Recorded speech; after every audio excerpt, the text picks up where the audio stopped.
Bismillah ar-Rahman ar-Rahim, in the name of Allah, the Compassionate, the Most Merciful, to all of our viewers out there. Assalamu alaikum wa rahmatullahi wa barakatuhu. May the peace and blessings of God be upon all of you, thanking you for joining us again in the rational, the intersection of faith and reason, with our guest here, Dr. Jaffar, Sheikh Idris. Dr. Jaffar, once again, thank you, sir, for being with us. It's been a pleasure having you on the program. Sheikh, last time we spoke about the issue of separation of church and state, Islamic perspective on this. One of the issues that are dealt with or spoken about greatly nowadays is this concept of jihad in Islam, or as some would like to translate it as holy war. And I am not sure if war can ever be holy. I know of holy peace. I'm not sure that is an appropriate term to call war. But we would really like to get an idea of what it means, this concept of jihad. Let me repeat what I have just said, because this has become wicked propaganda against Islam. Because many Western media gives people the image of jihad as being the order to kill everyone who is not a Muslim. And they think that Muslims who are not doing this are in fact not abiding by their religion. And it is what they call the jihadists. Jihadists are the people who are abiding by these teachings of their religion.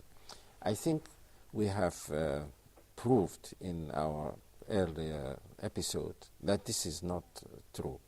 And we gave two conclusive kinds of evidence against this. Evidence from the text of the religion, no compulsion in religion and so on, and evidence from the history. From the history. It cannot be that all these Muslims throughout the ages and in different parts of the world were doing something that their religion tells them not to do. Why did Muslims tolerate Christians or Jews or so even deviant, very deviant Muslims in the community? It must be because they found justification for this in their religion. So I think the first thing is to show the falsity of this claim that jihad is not the injunction to kill non-Muslims. Okay. I think this is the most, and not only history but the present. Aren't there non-Muslims in Egypt now? Sure. Why shouldn't the Muslim Egyptians kill them? There are non-Muslims in the Sudan. There are non-Muslims in Iraq, in Syria, in almost every Islamic country. There are Muslims, and they are living in peace with other citizens of those countries. Sheikh, I'm sorry, you speak about the media, and us who live in the West, especially in the United States. It seems like the way people usually find out about Islam is through headline news. No. Something bad happens where the perpetrators of a certain crime were Muslims, and as a result, you see Islam with this horrific crimes that took place, and there are synonyms out there. Yes. And I give people the example that this is how it's always been, unfortunately. At least that's how Islam is being introduced. 1979 was the issues of the hostages in the embassy in Iran. 1982, the bombings of the Marines in Beirut. 1986, the hijacking of the Aquila Laura, the Italian cruise ship, and then the World Trade Center bombing, the first one, the second one, and what have you. And people have these ugly images of Islam, and that's what they see. And it seems like the media exploits such a thing. So when you say that the media does exploit this, this is so unbelievably true that is out there. And they don't say this about what Christians or Jews do. because you remember that Timothy McVeigh, I think. Timothy McVeigh and Oklahoma bombing. No one said this is Christianity or these are the Christians. And as some Pakistanis said, the West says about calls our bomb the Islamic bomb, but they don't call their bombs Christian bombs or Israeli bombs or Jewish bombs or so. They want to always give a bad image of Islam, and they want the Muslims to be completely passive people who would just imitate the West and do what they are told to do. Now we can come, I think, to something more positive. What is jihad, in fact? What is jihad? I think you know that the linguistic meaning, the original linguistic meaning of jihad is to exert an effort. That is the linguistic meaning. So the linguistic meaning had nothing to do with fighting, just to make an effort. I'm not saying that jihad cannot be fighting. I am just saying that linguistically speaking. In Islam, there are two kinds of jihad. The most basic jihad... I'm sorry, in Islam, there are two kinds of exerting an effort. From now on, that's what we're saying. Yes, and jihad, the word jihad, of exerting an effort, has taken two forms in Islam. One, and the most important, is jihad by the tongue. And this is a continuous jihad that should always be done. And in fact, the first time the word jihad was used in the Quran was used in this context. Meaning what? What do you do with that? I give you the verse. وَجَاهِدْهُمْ بِهِ جِهَادًا كَبِيرًا. And make jihad against them with it. It refers to the Quran. So the jihad that the Prophet was ordered to make when the Muslims were still a minority and they had no power and they were still told to make jihad. And the jihad that they were told to make was jihad with the Quran. So what we have been doing now, I hope, can be can be called jihad when you try to explain the religion, to answer questions, to refute false claims, and so on. You are making jihad, and this is jihad in its original and basic sense, and this is the jihad that is continuous, will always be there. So the Quran says, وَجَاهِدْهُمْ بِهِ جِهَادًا. Then there is jihad as just war. Just war. And the word just here is very important. And I once said, again when I was in the United States, and many people were surprised, I said that jihad is against aggression, whether it is committed by Muslims or non-Muslims. So the idea that jihad is always against non-Muslims, jihad in the sense of fighting, is not true. You remember the verse, وَإِن طَائِفَتَانِ مِنَ الْمُؤْمِنِينَ اقْتَتَلُوا. If two parties of Muslims, I have the quote here. If two parties among believers fall to fighting, make peace between them. This is the first thing that you do when you try to bring a peaceful end to this. But if one of them transgresses against the other, then fight the one that transgresses. And clearly here, the aim of the war is to bring that aggression to an end. Yes. Even if it be against a fellow definitely, believer.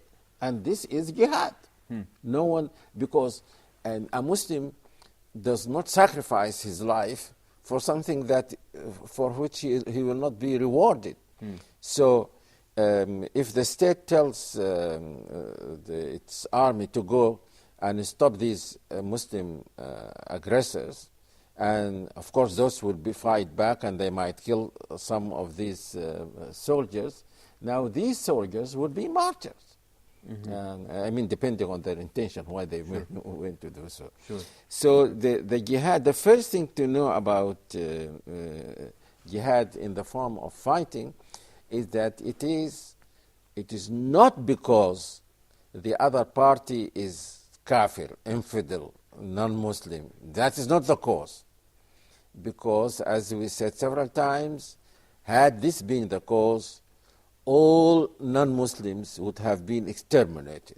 And there would have been no non-Muslim among any Muslim, living among any Muslim community. So the reason for the fighting is to stop injustice. And Sheikh, and I think that's where you're making this distinction between just war and holy war. Yeah. You're saying that the mission itself is noble, and that is to bring an end to the aggression. And this kind of war is agreed, something that is agreed upon by all people. This is how the Americans, for example, now justify their war against Afghanistan, or when they say that we are going to remove this dictator, they are saying that we are doing something that is just, because this dictator has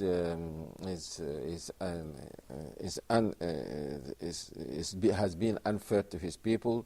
He has caused so much damage, and so their purpose is, according to them, I mean, this is something noble that we are doing, in spite of the fact that many lives will be lost, American lives as well as Iraqi lives. Okay. When we do the same, they say, no, you are killing non-Muslims. Good. Sheikh, we will have more, of course, on this topic of jihad, holy war, just war, as it is called out there. So please stay tuned, and we will be back soon.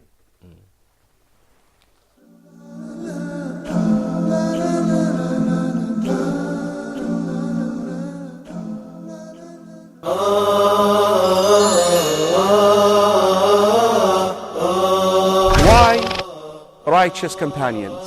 It is Islam that given us the sense of dignity. I love all of them in a way that you cannot imagine. That Umar ibn al-Khattab radiallahu anh would say something and the Quran would come down matching what he said. والسابقون الأولون من المهاجرين والأنصار والذين اتبعوهم بإحسان رضي الله عنهم ورضوا عنه. Just compare what you did for Islam with just one of them.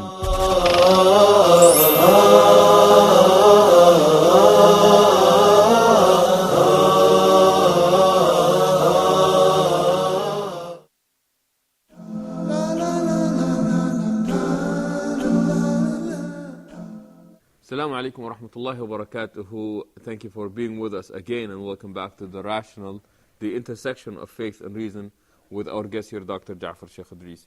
Dr. Jaffar, we were talking about the concept of jihad. You spoke about the media exploitation of this aspect, and we were explaining, linguistically speaking, what the term means and how it was used.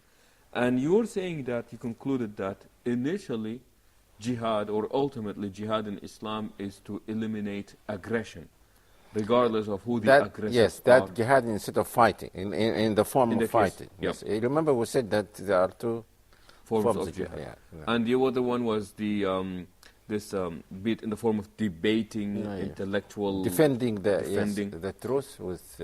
right. Yeah. And in the case of war, you said that it was about the elimination of oppression, regardless of who the oppressors are and regardless of who the oppressed are. And you gave the example from Surah Al-Hujurat, and you read that to us. And now we're talking about this concept of the just war concept in Islam. So you started saying that the mission itself has to be the elimination of oppression. Yes, and I was going to say that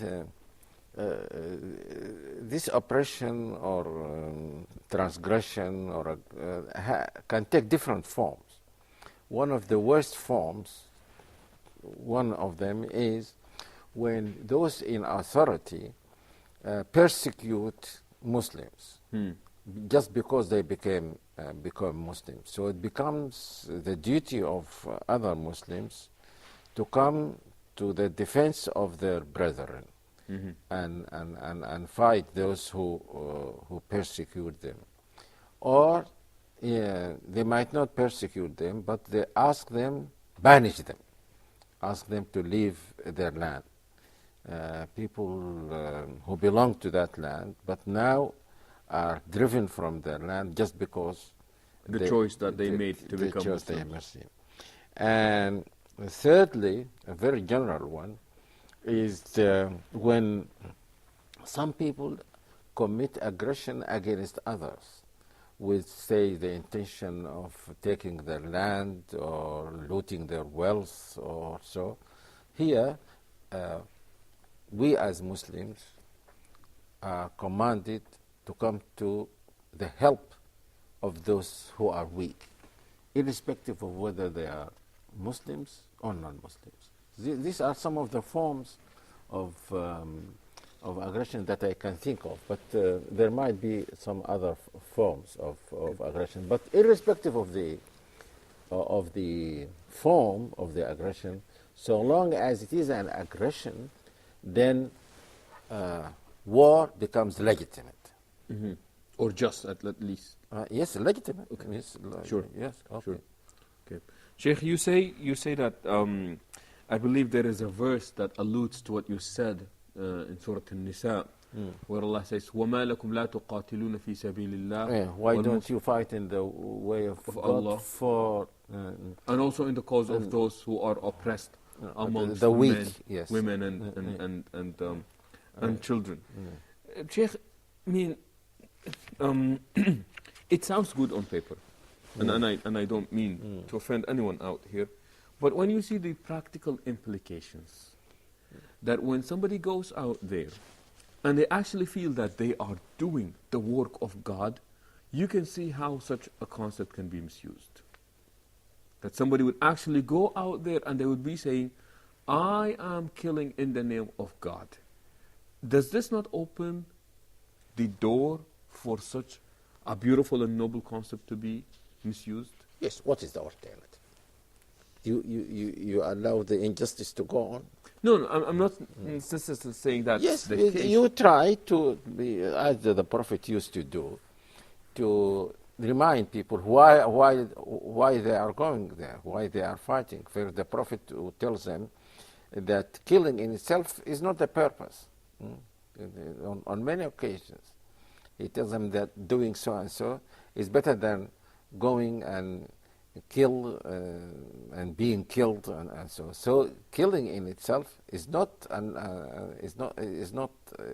something good, but it is justified because when it becomes the only way for stopping injustice.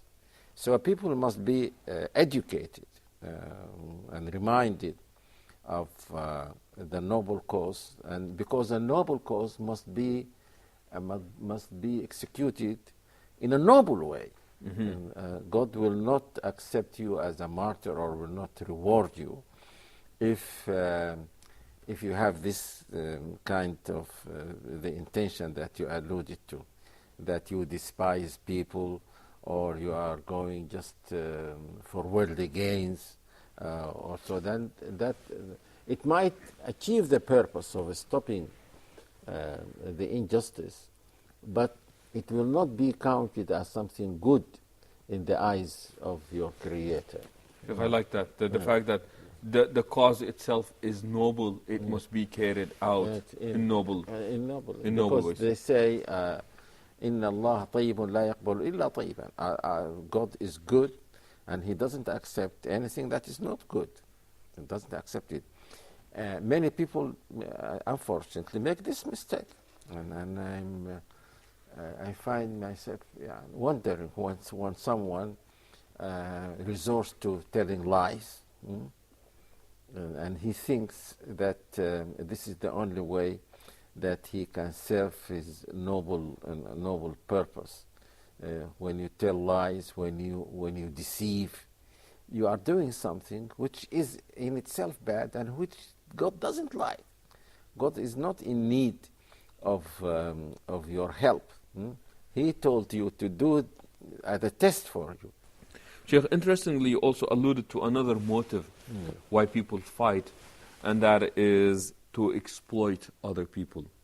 In the West, it is commonly said that all wars are economics, meaning that you are after other people's resources, and that's why you do it. And with the European colonization of Africa or parts of Asia, this is what we see. But like you said earlier, it is not referred to as Christian wars, even though part of the justification that was used is that supposedly Africans were promised the triple C: Christianity, civilization, and commerce. So sometimes neither the mission is noble, nor the means by which the missions are carried out are noble, but somehow the terminology that is used supposedly brands nobility on that. Yes, but this does not disprove the fact that a war can be waged for noble reasons. If some people fail to do this, that doesn't mean that it cannot be done at all. Sure. In fact, why do they resort to this, as you said, called it nobilization of war? Because this is the only way that people can accept it, because of that moral sense that we talked about.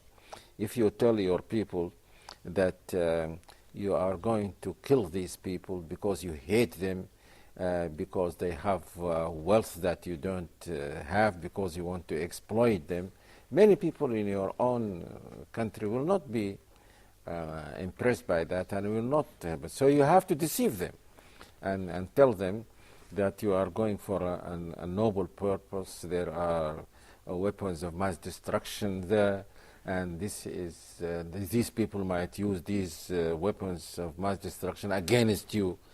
So we are in fact defending you, and not only defending the Iraqi people. We are defending you, Americans. You have to use an argument like that to carry the people with you. Again, they also say that in a democracy, war is only popular for the first 30 days. And then people start asking very, very difficult questions. Sheikh, it seems like there is an idea of a just war in Islam. But I think you said it earlier that finding peace is always the first alternative that we ought to look for. Yes. And in the verse you said, فَأَصْلِحُوا بَيْنَهُمَا. Yes. That bring peace or rectify or mend between them. When do people resort to war? There are many conditions for resorting to war. The first one is that you must exhaust all peaceful means. وَإِنْ جَنَحُوا لِلسَّلْمِ فَاجْنَحْ لَهَا. If they are inclined to peace, then you accept that, you incline to peace with them. Also, you have to make sure that this war will most probably result in something better than what is now. If you think that the result, in spite of the fact that the war is legitimate, but if in the circumstances in which you are, you think most probably the circumstances will be, the result will be worse, either for the people whom you are defending or for the Muslims, then you don't resort to that war. For example, if number of Muslims is small compared to that of the people who are aggressors, of your means are meager compared with them, then the war does not even become legitimate. You will be ordered not to wage a war, because the purpose is always to increase the good and decrease the evil. Interesting. Sheikh, we are still talking about the concept of jihad. I'm sorry we're out of time, but we will be back to visit this topic again. So please join us the next time we are around. And until then, we say so long. Assalamu alaikum wa rahmatullahi wa barakatuh.